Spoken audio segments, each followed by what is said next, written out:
A very good morning, everyone. Today is 2nd November. Wish you a very happy Diwali to everyone. Today, we have a very important topic, very close to my heart. It talks about ENT problems, hearing loss, tinnitus, and vertigo. Uh, I think it's a problem in every household today. Most of the problems in this daily life today, a lot of old age people and in fact young age people are suffering. So it's a very, very important topic. And since it is a post COVID, so we will talk about this. And to talk about this, we have our esteemed speaker, Professor Dr. J.M. Hans. He's a Padmashri Awardee. He has got distinguished ENT surgeon and a senior director and HOD of ENT at Fortis Hospital, Vasant Kunj. Renowned, he's renowned for pioneer cochlear implant surgeries in India with decades over experience. He has transformed countless lives with his expertise into hearing solutions. Honored with Padma Shri, he continued to lead enhancement at ENT. Today, he's talking about this topic. Sir, over to you. Thank you, Saurabh. It's an honor to be talking here about a subject which is very, very close to my heart. I have been dealing with hearing loss, tinnitus, and vertigo for the last about 40 years now. When I was a professor at Ram Manohar Lohia Hospital, since then, I used to run a clinic on vertigo, tinnitus, and hearing loss every Tuesday. But those days, uh, the kind of treatment we had for these things were very, very basic. As the time grew, these problems kept increasing, and our solutions also kept getting better. But it was post COVID that I realized that if earlier I had about 10% of my patients suffering from these kind of symptoms in the total share of my ENT practice, rest being other conditions like allergies and cancers and other things. Post COVID, I realized that almost 40% of my patients became patients with hearing loss, tinnitus, and vertigo. So I was getting very, you know, uh, concerned about this. And when one day I read this article in the newspaper that 50% of who were hospitalized, COVID patients who were hospitalized, are now ailing after 2 years. This was a Lancet thing, which I went into Lancet, then I read about it, and I realized that the prevalence of these clinical manifestation after long COVID had really, really risen. Uh, there were cardiovascular, neurological, all kind of things. But as far as ENT was concerned, dizziness had increased from 3% to 20%, and smell disorders, taste disorders, all these had also gone up. And I was concerned about dizziness, so I read about it in the literature and saw what was happening. And that's what I am going to tell you today about why post COVID these problems increased. Now, as far as the prevalence is concerned, in adults, 1% of the patients of these patients were asymptomatic. 1% only. 99% were symptomatic. 81% had mild symptoms. 19% had very severe symptoms. On the contrary, children, 6% were asymptomatic and 94% were symptomatic. However, 99% were mild and only 1% children had severe symptoms. So that was the difference as far as the adults and the children were concerned. And they all used to come to us. And earlier it was difficult understanding why it is happening, but we used to treat them in the usual way. But when we understood, then we went into the depths of the problem and started treating the way, and the results were really, really very good. Now, we all know that these upper respiratory viruses, like the cytomegalovirus, the HIV virus, the rubella, mumps, rubella, varicella zoster, all these viruses, we know where exactly in the inner ear they affect. So, I'll just give you an example of the mumps virus, that it affects the stria vascularis, it affects the organ of corti, and it also affects the neuronal system. So that means once you have mumps, the chances of recovery of hearing loss and vertigo are very, very late, and sometimes the hearing loss doesn't come back because it has destroyed completely the inner ear structures. Whereas the other things, other viruses, they affect maybe one thing or two things, and it is possible that we can reverse these conditions and treat them properly. But as far as COVID is concerned, as we didn't do any of these postmortems, we still don't know where exactly the lesion is and why some of them are improving so beautifully and the others are not. It still remains to be seen when we will do more postmortems in these patients and see where these problems are going. But in general, the most important structure which is getting affected is uh, uh, the endolymph, the inner ear, the endolymphatic system in the inner ear. So we have the cochlear part and the vestibular part. In the cochlea, we have the cochlear duct, and in the vestibule, we have the semicircular canals, the utricle, and the saccule, which get affected. And the fluid inside this, which is called the endolymph, gets affected. So now, before you understand how does this problem occur, you must understand also that how is this fluid forming and getting drained. The radial flow and the longitudinal flow of the endolymph. There are two ways by which these excretion of this fluid occurs, and the newer one is formed and the older one goes away. The radial flow means the dark cells in the vestibule and the stria in the cochlea are where this endolymph is formed, and it gets absorbed also in the same place. So it's a radial flow. So it is formed in the stria and goes back into the stria. Now, just imagine, just keep that in mind that if there is anything problem in the stria, it may keep forming the endolymph because that is an easier way, the formation. But the absorption is a very complicated way, like the glomeruli of the kidneys. If they may the urine may come inside, but it is not filtered properly. And that's the reason why the problems of kidney failures occur. So the stria keeps forming the endolymph, but doesn't absorb it properly because of the problems, which I'll tell you later. The second thing is the longitudinal flow. That means the endolymph is formed here, goes into the endolymphatic duct and into the endolymphatic sac. So problems of the endolymphatic duct, which I'll tell you shortly, are the ones which lead to the hydrops forming behind the endolymphatic system. So if there is a blockage here, the endolymph would keep increasing here and thus form hydrops. And that hydrops is the problem as far as these symptoms are concerned. So coming to the coronavirus, tinnitus, hearing loss, and vertigo, it has actually increased almost 25% in my OPD. And because I see most of these patients, my patients form really a big crunch of these problems. Now, what happened during COVID? There were two things, the virus per se and the associated stress. Now, please understand the associated stress was equally important as the virus. Now, what did the stress do? I'll first take the stress into consideration. What did the stress do? The plasma levels of the stress related hormones, such as the antidiuretics and the catecholamines, got elevated. So there was no diuresis, and the filtration in the stria vascularis did not occur, and there was a backlog of endolymph forming endolymphatic hydrops. These were the cause of alteration of the inner ear fluid dynamics leading to the endolymphatic hydrops. The second was stress uses up the progesterone. Now, every person has progesterone and estrogen.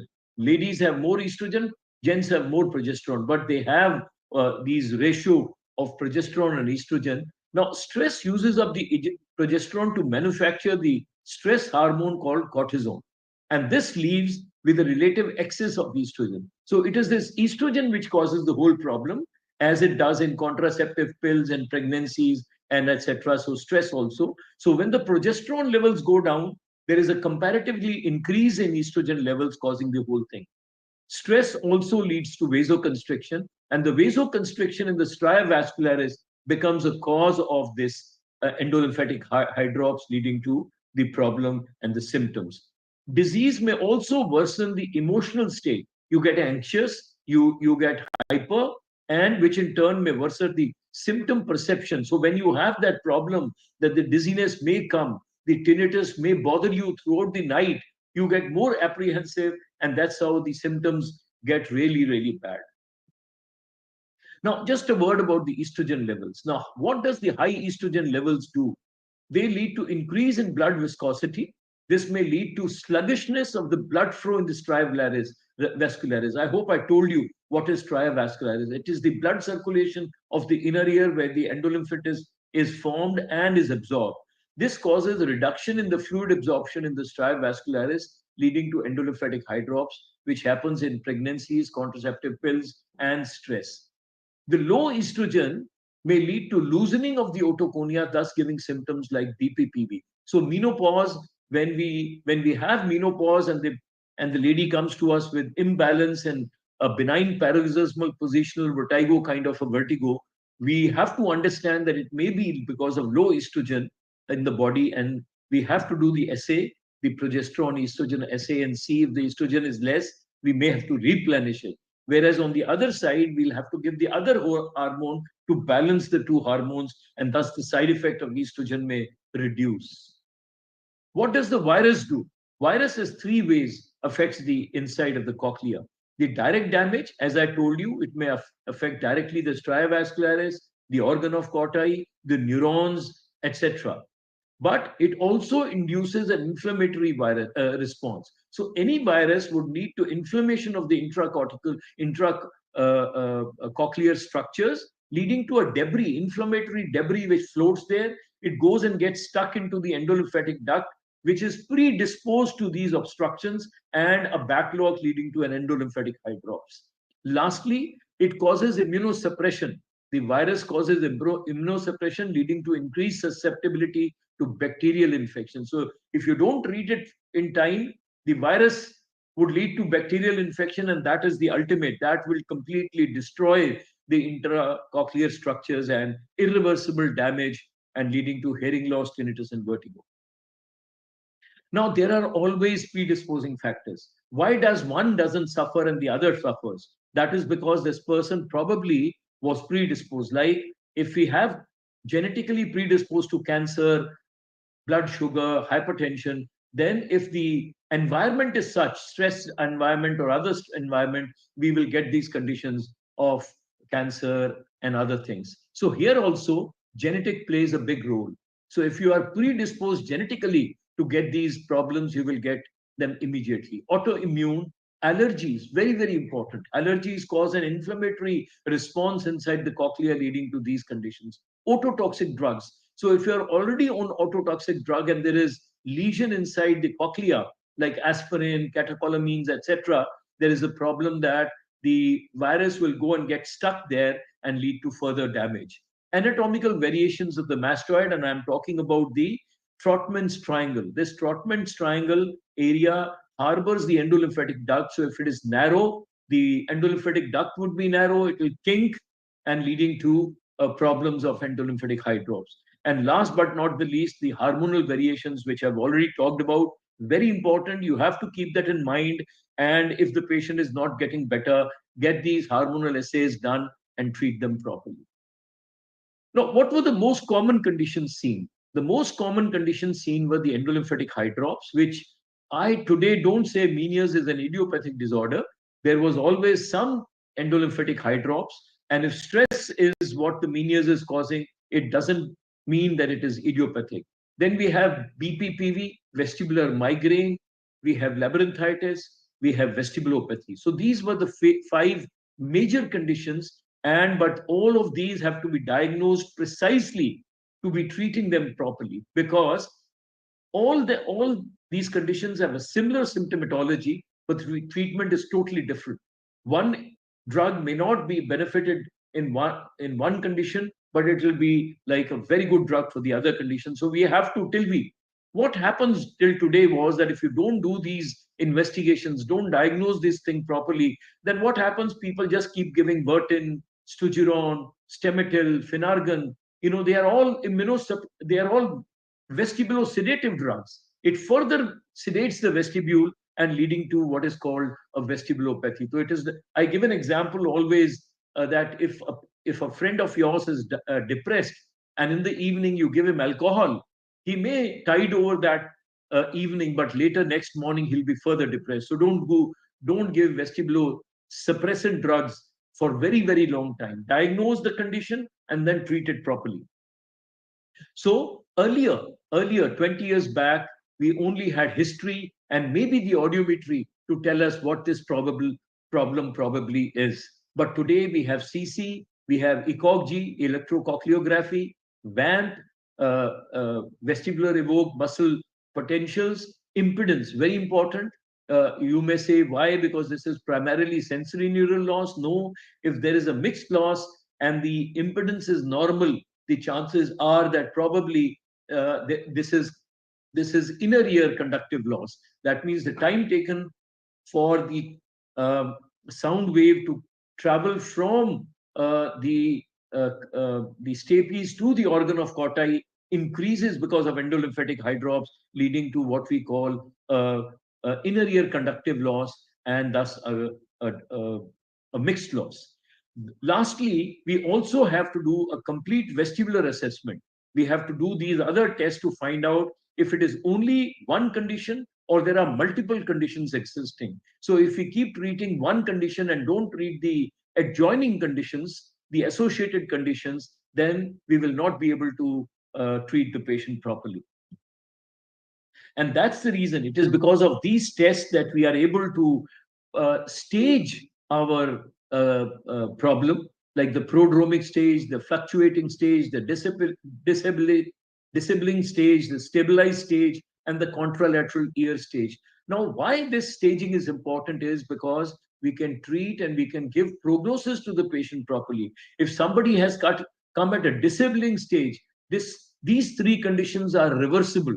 You may be able to treat and reverse the situation. The hearing loss may improve, the tinnitus may go down, and the vertigo may get better. But once you get into the stabilized stage and the contralateral ear stage, you can only lower the problems, but you can't completely treat it forever.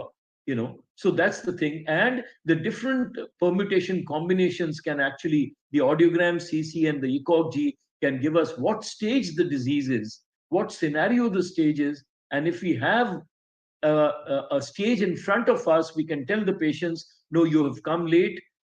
Only these things would get better. Your vertigo may get better. Your hearing loss may improve by only 10 to 20%, and your tinnitus may reduce, but it will not go completely. But in the first 2-3 stages, you can tell the patients, you can be sure that it will go back and become absolutely normal. So that's the importance of these clinical staging. And it is very important that we do all these tests to know what stage the disease is. And in the different types of tests done for complete vestibular assessment, we have the VNG, we have the caloric test, we have the SVV, SVH, VAMP, Dix-Hallpike, and the rotary chair test.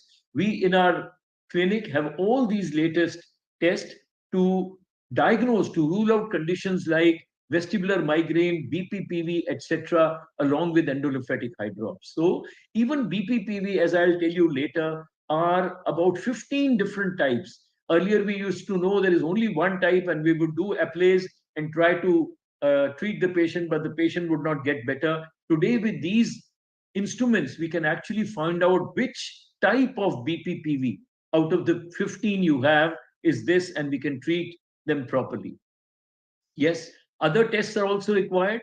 These are the thyroid function tests, the vitamin B12, D3 levels, P-ANCA and C-ANCA to exclude autoimmune disorder, the allergy tests to find out what allergies these patients are suffering from so that we can correct them and do that. Hormonal assays, as I told you, progesterone, estrogen, HRCT, and MRI. HRCT will tell us whether it is a sclerotic mastoid or there is an endolymphatic hydrops.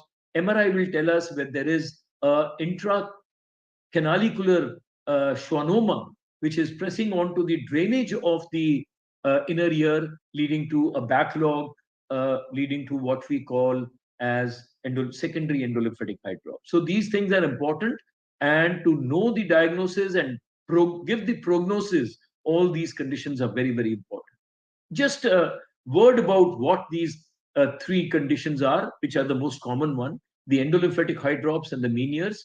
Now, once you have episodic vertigo, you have fluctuating hearing loss, you have roaring tinnitus, we will call it Meniere's.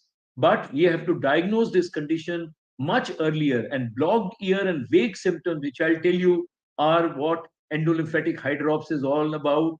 And as I told you, that we will be able to diagnose the condition in the first three stages, so that we can reverse the condition. We can treat and reverse the situation rather than diagnose when it is Meniere's disease and it is too late. Now, causes of secondary endolymphatic hydrops are surgeries on the ear, viral or vascular trauma, toxic labyrinthitis, ototoxic drugs, and acoustic nerve tumors. So these conditions also have to be diagnosed, whereas these can cause endolymphatic hydrops secondary.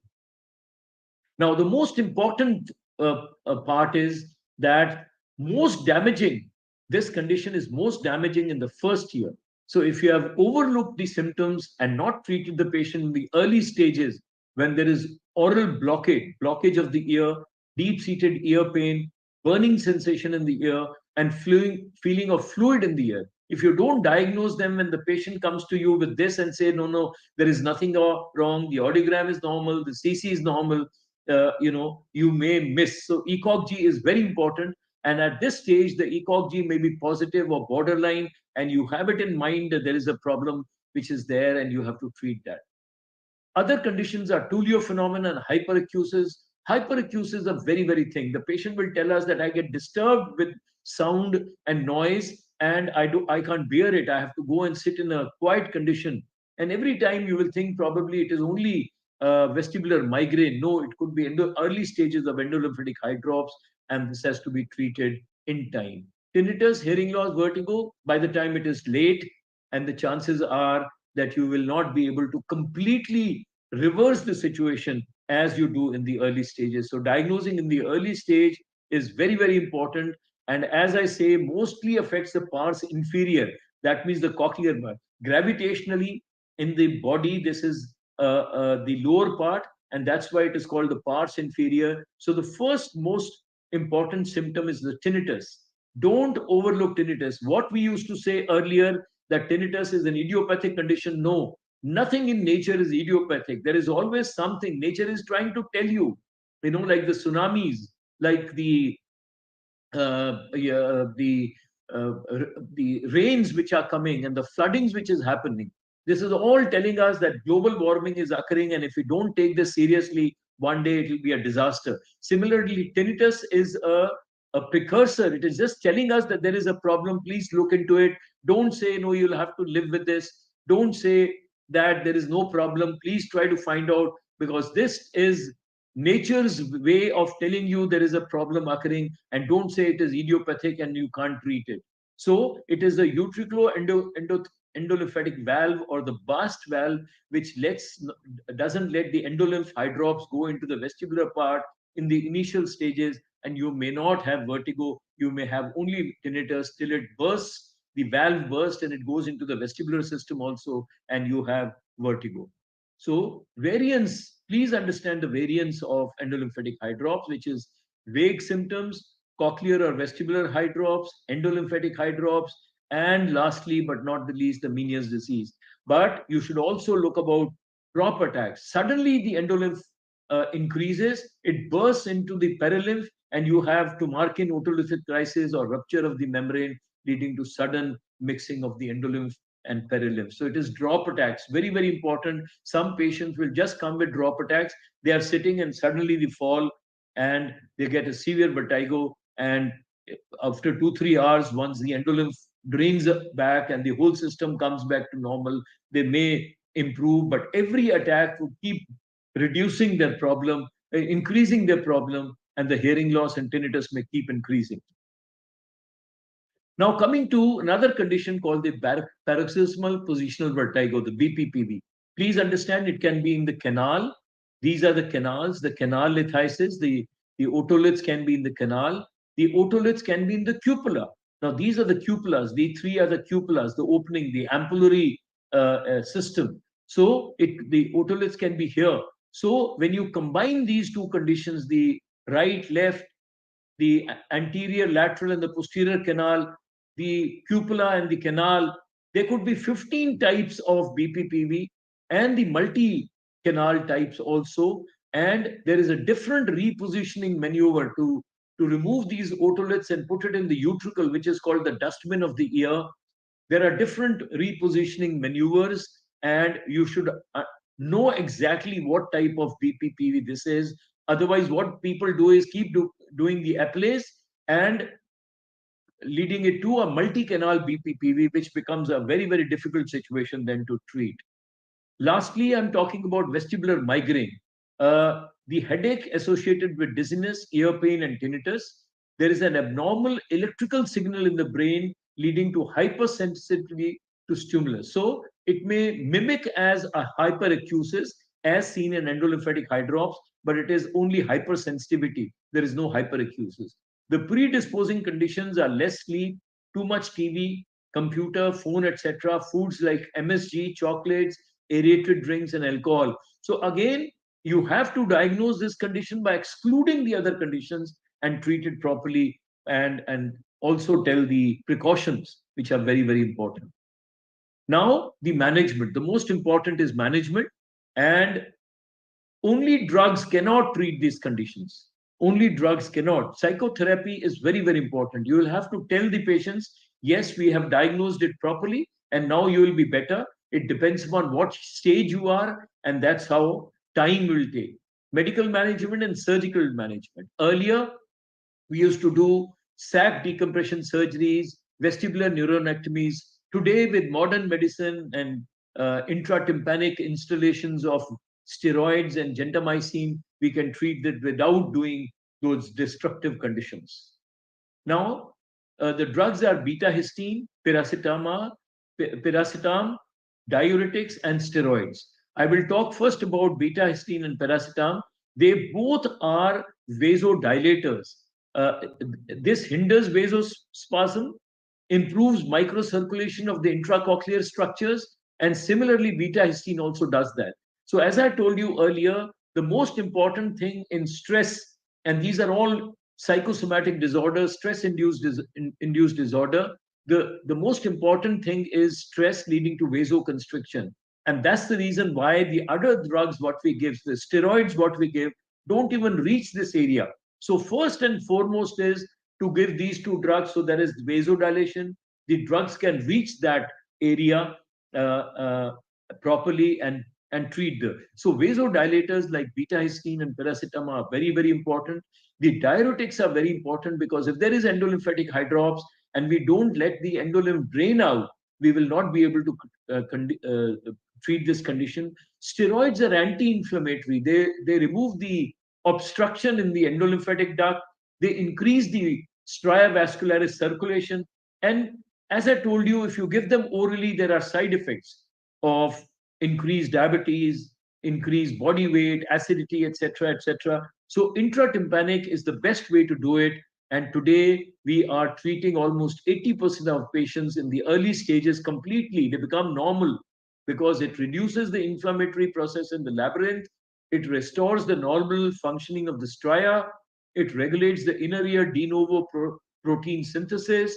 It improves excretion via the longitudinal flow, and it improves intracochlear vascularity. Now, all these conditions try to revert back the condition of the endolymph to a normal situation, which the high estrogen level, the vasoconstriction in the endolymphatic duct system and the debris there, it treats on a whole this system. But as I tell you, both the things are important. The drugs are important, the psychotherapy is important, and the intra tympanic steroids are also important.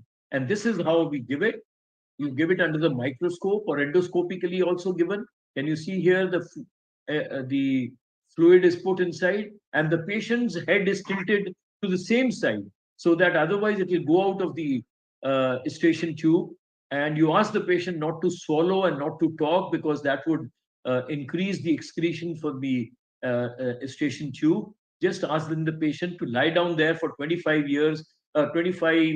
minutes, sorry, so that it goes into the endolymph, where into the inner ear through the round window, so that it gets absorbed from there.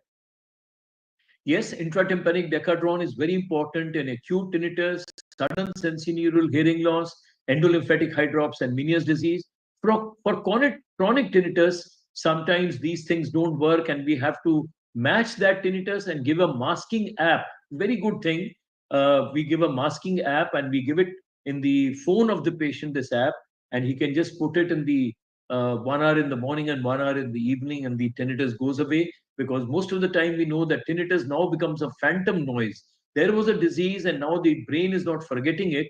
So we try to uh, mask that brain and treat chronic tinnitus this way. The vestibular lab, we have a very superior lab in our OPD where we can diagnose this condition very properly. We have a vestibular habilitation lab where conditions like vestibulopathy is treated by giving them exercise, which is electronically maintained. These are very, very important things.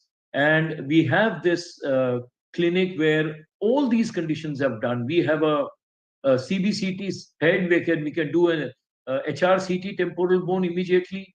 We have all these BERAs and skin prick allergic tests. We have a very good audiometry room where we can diagnose these conditions. And these are important if you think that you have to diagnose and treat these conditions properly. Thank you very much.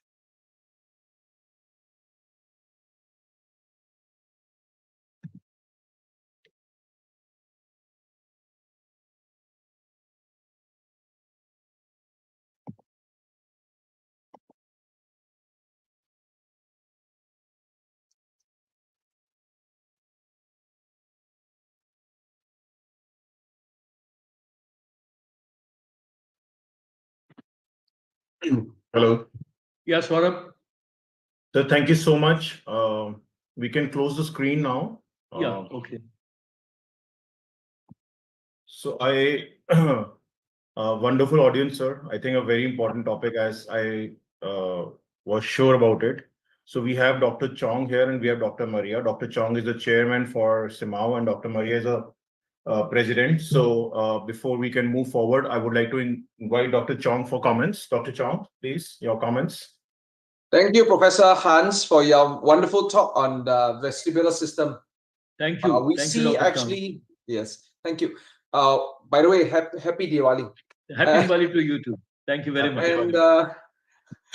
And I see quite a lot of vestibular neuronitis in a week. For example, I can see a few patients, so I understand the difficulties in trying to figure out whether is it BPPV or is a vestibular neuronitis or something else, which then we have to get our ENT colleagues to address. No, and Dr. Chong, you would be surprised that sometimes 2 to 3 conditions are associated simultaneously. You can have endolymphatic eye drops, which is leading to BPPV and leading to vestibular migraine.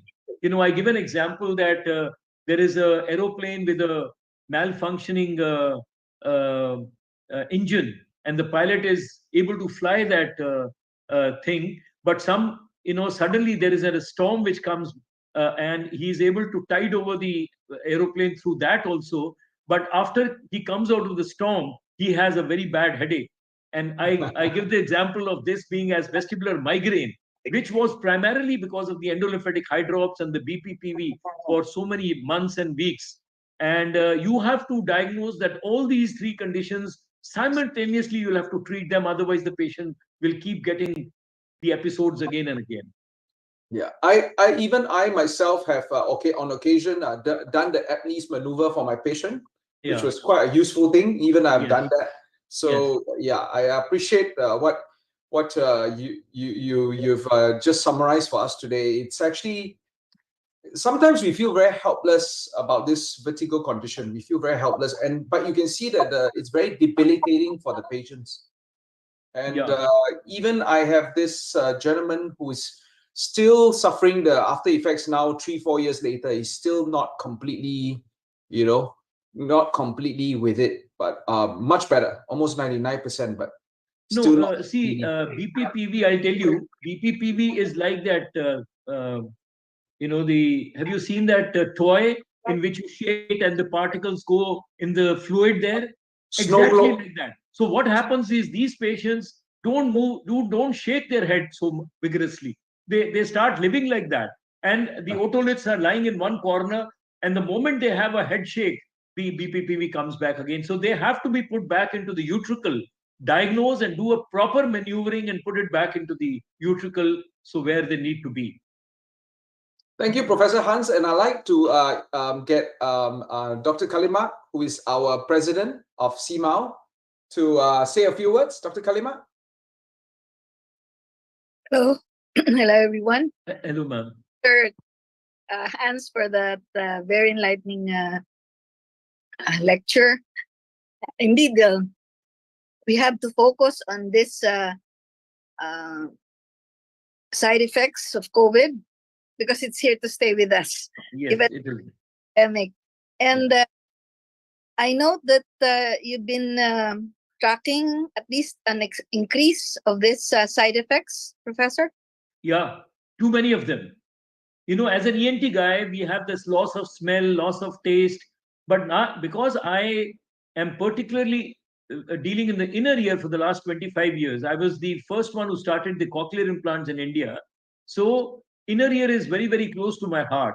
And because the stapes is also part of the inner ear because of embryology, I do the stapedectomy also and the cochlear implants. And I also am very particular about treating vertigo, which can occur after cochlear implant or can occur, the meaniers would lead to total deafness and we have to do a cochlear implant. So the inner ear is so close to my heart that I deal in all these three things. And post-COVID, I'm seeing that it has increased by 25, at least by 25%. So perhaps we can see a trend all over the different NMAs. Yeah, so we can track this down also and perhaps report on it, right? Yes. Thank you, Professor. Thank you for that. You. Thank you, Dr. Chong. Thank you.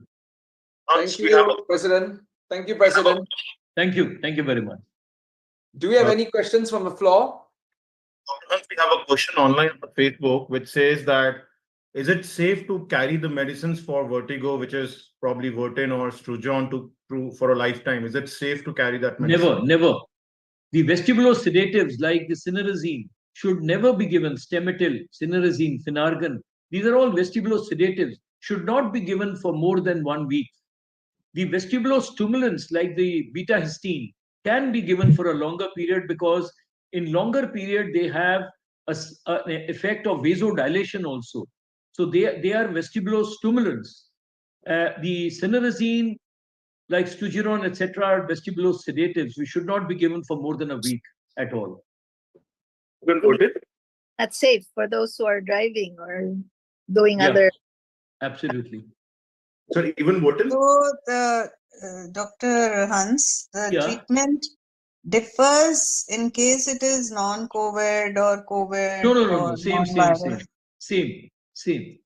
So we need not concentrate on that part. No. It is just that I realized in my clinical practice that probably these are the conditions, and coronavirus was no different than the other viruses which we had, which had a predilection to the inner ear, leading to all these conditions. See, when we call off labyrinthitis, viral labyrinthitis, it can happen with mumps, it can happen with measles, and it can happen also with corona. So corona, we have now to keep it in mind that this virus also, COVID virus, is also a cause, and we have to keep that in mind now. That's all. Otherwise, no difference in treatment.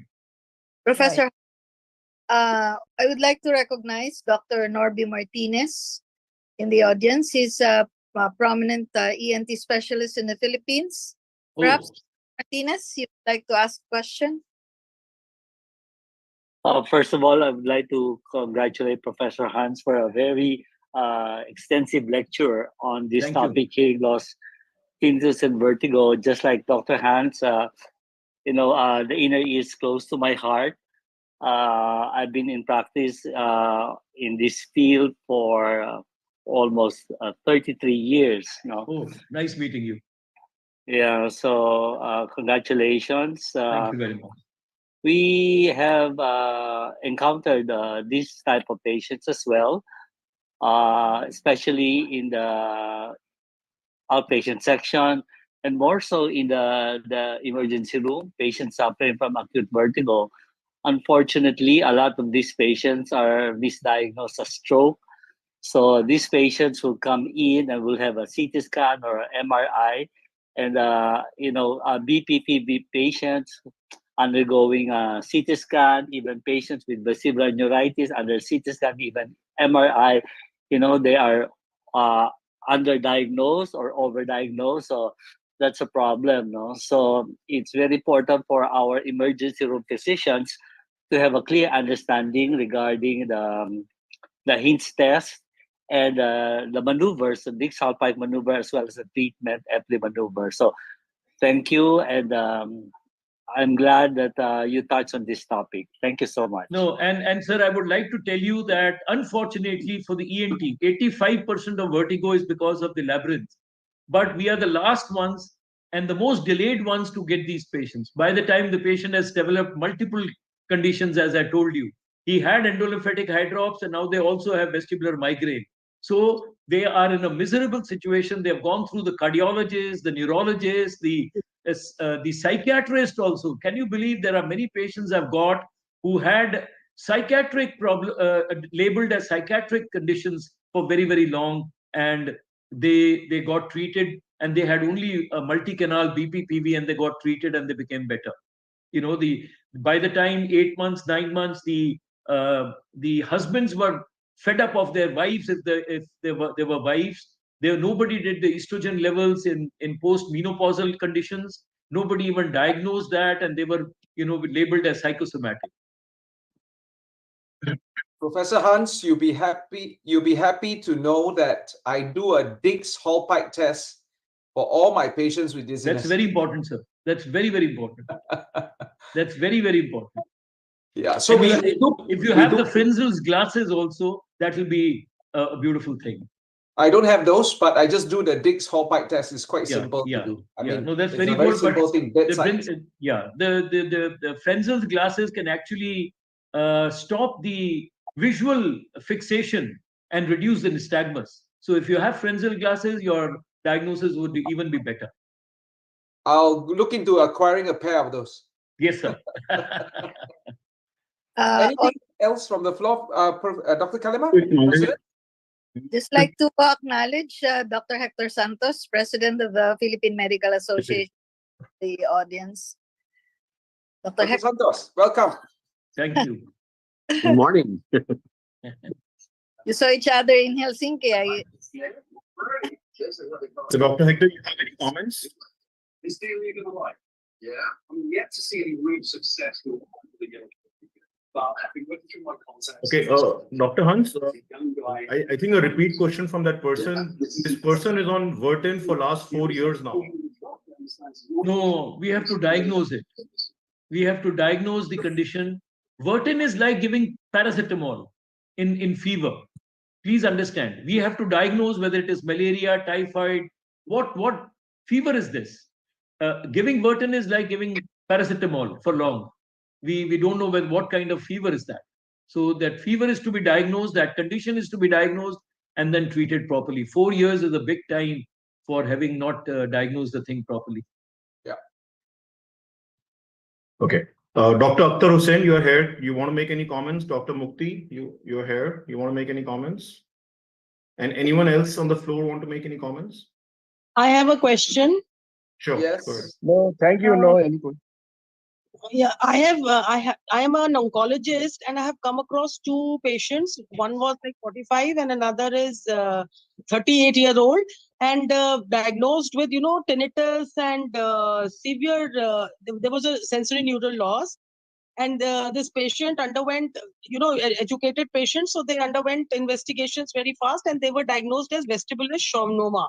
2 patients consecutively post-COVID. Yeah. And now they have, one patient went for, is just not ready to take treatment.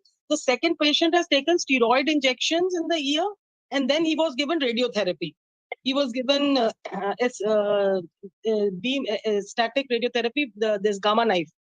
Now, after that, the problem is that 6 months he was fine, but now the symptoms are recurring. And he says that vertigo is again there and heaviness is there in the ear.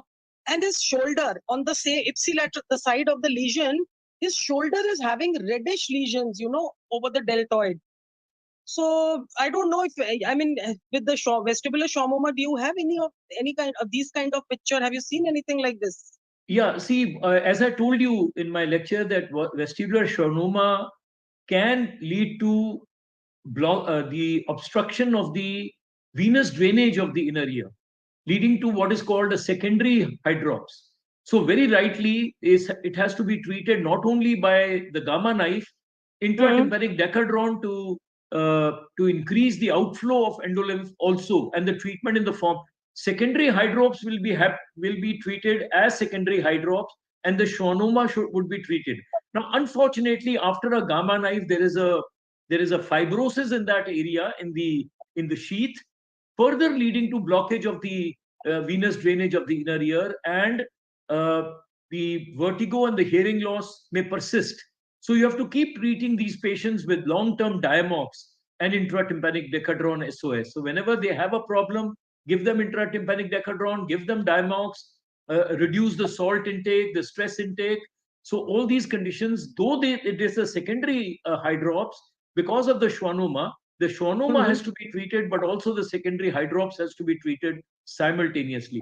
Now, as far as the thing on the shoulder is concerned, I think the whole body needs to be seen. Maybe he has some allergies, and those allergies have to be treated by first diagnosis by a skin prick allergy test or a CRD blood allergy test, and immunotherapy. We give vaccines for these allergies. That also need to be seen and treated properly. So, maybe you have only seen it in the shoulder and there at the back and other places also. So we have to see whether the patient is suffering from any allergies, and that also needs to be treated. Okay. Okay. Thank you, sir. Dr. Mukti, quick comments, please. You were saying something?